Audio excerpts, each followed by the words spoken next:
একবার একটি সমৃদ্ধ রাজ্যে একজন জ্ঞানী রাজা ন্যায়সঙ্গতভাবে শাসন করতেন।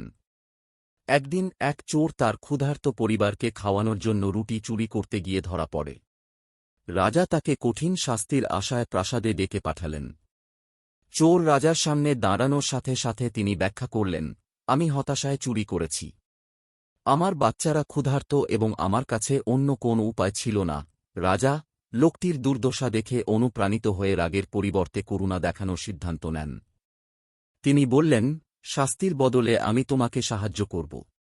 তুমি আমার বাগানে কাজ করবে এবং তার বিনিময়ে তুমি তোমার পরিবারের জন্য খাদ্য ও মজুরি পাবে। চোর অবাক হয়ে রাজাকে ধন্যবাদ জানাল এবং প্রস্তাব গ্রহণ করল। সময়ের সাথে সাথে চোরটি অধ্যবসায়ের সাথে কাজ করেছিল এবং রাজার উদারতা তার পরিবারকে উন্নতি করতে দেয়।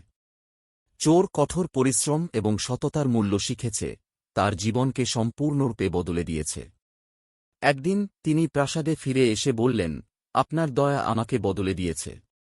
আমি তোমাকে শোধ করতে চাই।